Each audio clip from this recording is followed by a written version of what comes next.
Olá pessoas, como foi a semana? Olha só, hoje eu tô gravando meio que mais ou menos externo. Espero que vocês não se incomodem com os barulhos, eu vou tentar reduzir isso aí. Mas enfim, hoje deu pra gravar desse jeito aí, espero que vocês gostem. Aliás, se vocês acharem que não tem problema, eu sempre gravo assim, tá? Pra mim é facinho, esse lugar é gostoso, esse calor ainda fica até mais fácil. Bem, hoje a gente começa aqui no Acervo Maldito uma série de vídeos especiais, uma nova série de vídeos chamadas Lendas de Portugal. Bem, a nossa primeira lenda ela é bem estilo clássico, vamos dizer assim, aquelas lendas bem antigas, que tem até um romance no meio, só que no final das contas é tanto uma história bonita quanto também uma história um pouco sinistra. E quem está me ajudando com as lendas de Portugal, um colega, um amigo que eu conheci há pouco tempo, é o Lécio. O Lécio, valeu, cara. Então vamos mandar nessa lenda, vamos mandar ver nessa lenda aí, para ver se a galera daqui do Brasil gosta.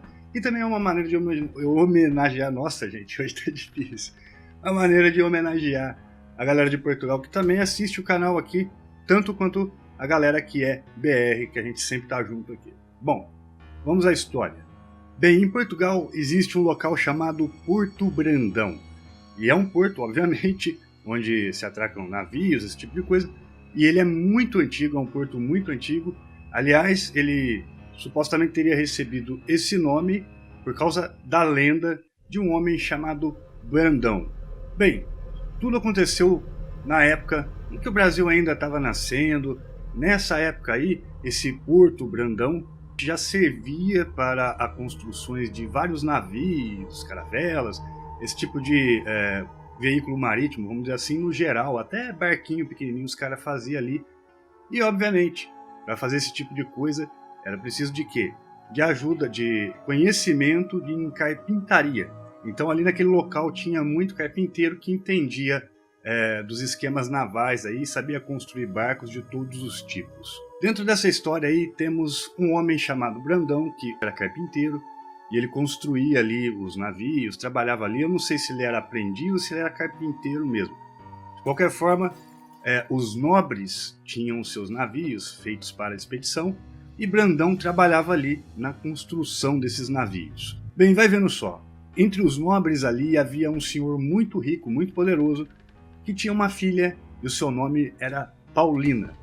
Só que Paulina era uma pessoa muito amigável, muito querida, todo mundo conhecia ela ali. Inclusive, havia um porém nessa história toda, pois Paulina era muito apaixonada pelo Brandão e, obviamente, os dois ali se encontravam às escondidas, porque se o pai da Paulina soubesse disso aí, daria merda, por assim dizer. Bem, infelizmente, esse namoro às escondidas não durou muito tempo, não. É que o pai da Paulina ele era um cara muito ganancioso. E ele já tinha mais ou menos que negociado a mão de sua filha em casamento com outro negociante de outras terras, acredita-se que seja um negociante muito rico da Índia, que ia melhorar ainda mais os negócios aí de marítimos do pai da Paulina. Então, o cara foi lá, sem ela saber, e prometeu a mão dela com outro negociante aí, muito cheio da grana. E numa noite, sem que ninguém esperasse, nem mesmo que Paulina soubesse, o pai dela resolveu fazer uma viagem para a Índia e colocou ela lá no barco, no navio, falou, olha, vamos que a gente vai viajar, e ela sem saber ficou apavorada. Não, mas viajar para onde? Onde a gente vai? Não, você vai conhecer seu noivo. Ou seja, a moça entrou no barco à força, entrou em desespero. Por coincidência, o nosso jovem Brandão estava meio que de olho em toda essa situação e ele já desconfiava de que o pai de Paulina partiria para alguma viagem, porque ele viu o pessoal preparando tudo algumas semanas atrás e ele estava realmente de olho e preocupado. Então, quando ele viu e teve certeza de que o pai da Paulina colocou ela dentro do navio, ele fez o seguinte: antes do navio partir, ele deu um jeito de pegar uma canoa, foi o mais próximo possível do navio e depois subiu até ele de maneira clandestina. É lógico, a Paulina ficou sabendo depois que ele estava lá, só que não foi só ela que ficou sabendo disso, não. Já em alto mar, depois de descobrirem que Brandão estava ali de maneira clandestina, e não apenas isso, depois de descobrirem também que ele estava apaixonado pela Paulina e vice-versa, porque ele chegou a implorar para o pai dela para não fazer isso, o que fizeram? O homem se revoltou lá, o pai dela, e fez o cara andar na prancha, ou seja, amarraram as mãos dele e jogaram ele em alto mar. Chorando e em desespero, Paulina não conseguiu achar outra solução. De tanto que ela amava o Brandão aí, o que ela fez? Ela simplesmente resolveu também se jogar em alto mar. Bem, é óbvio que eu não preciso dizer que nem o corpo da Paulina e nem o do Brandão foram encontrados. Não que alguém tivesse procurado pelo Brandão, mas pela Paulina, certamente sim. Agora, eis a questão. Aquele porto ali, com poucos quilômetros, ele já leva a alto mar. Então, todo aquele local ali, dizem que até os dias de hoje é assombrado pelos espíritos de Brandão e de Paulina. E não é só uma historinha de que, tem uma assombração, não é isso. Muita gente que mora ali naquelas partes, naquela redondeza ali, próxima ao porto, não gostam de ir até a praia daquele porto durante a noite. Eles vão em outras praias que tem ali do lado, mas não naquela praia do Porto Brandão. Muita gente, tem muitos relatos, realmente muitos, de pessoas que dizem, olha, não dá para passar a noite naquela praia ali, não dá para fazer nada, nem conversar com os amigos, nem tomar alguma bebida, ou namorar, não dá porque a gente se sente mal, vem uma sensação muito ruim que chega até a confundir a cabeça das pessoas. E existem relatos até de que algumas pessoas com essa confusão acabam, por assim dizendo, ficando meio propensas a cometerem suicídio. É o que diz a lenda. Bom, e vai vendo, não é só isso. Alguns rumores dizem também que isso acontece, obviamente, porque o espírito do Brandão e da Paulina estão lá, perdidos ali, não foram embora ainda. Ou seja, em resumo, muitas pessoas creem que o espírito de Paulina e Brandão vagam por aquelas águas em busca de se encontrarem para perpetuar o seu amor.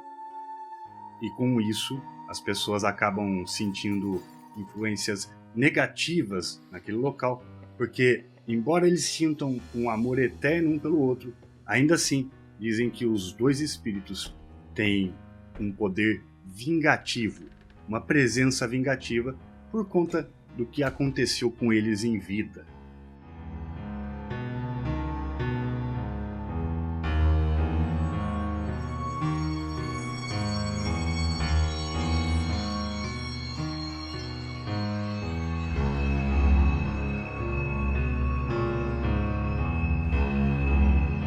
É uma história triste, mas ao mesmo tempo dá calafrios, porque veja só, imagine você nessa praia aí, de repente você vê lá duas assombrações passando, perdidas aleatoriamente, você começa a se sentir mal, com pensamentos ruins, com vontade de fazer coisas ruins. Seria sinistro. Eu quero aproveitar para fazer o seguinte, fazer uma pergunta para vocês. Será que isso aí realmente é possível? Será que existe algo depois da morte? Será que as pessoas conseguem manter o seu amor assim, de uma maneira eterna, em busca um do outro? Como nessa situação da história que eu contei aí, eu fiz uma coisa. Pra gente ter uma opinião, eu convidei um amigo meu aqui, o Cairão, que tá começando agora no YouTube também, mas é um cara muito gente boa, eu conheço ele, e ele tem um canal onde ele vai falar aí de relacionamentos, esse tipo de coisa. Então eu vou querer ouvir a opinião do Cairão, é bom que vocês conheçam ele também, sobre esse assunto. Ô Cairão, o que você acha disso aí?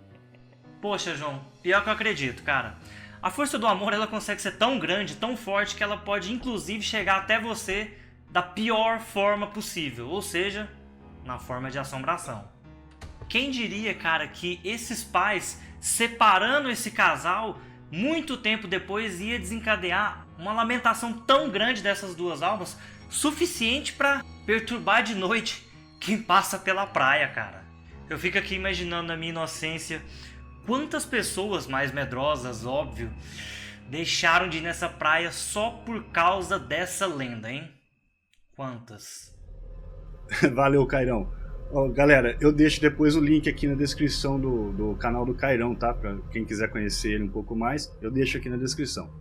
Mas enfim, em resumo, eu gostei demais da história. Quero mandar um abraço pro Lécio, que tá me ajudando com essas histórias aí, com essas lendas. São umas lendas mais clássicas, mas são ótimas lendas e eu gostei mesmo. E espero também que vocês tenham apreciado E não se esqueça de deixar sua sugestão aqui a respeito da pergunta que eu fiz, o que vocês acham disso tudo aqui nos comentários. Bom, galera, eu vou indo nessa.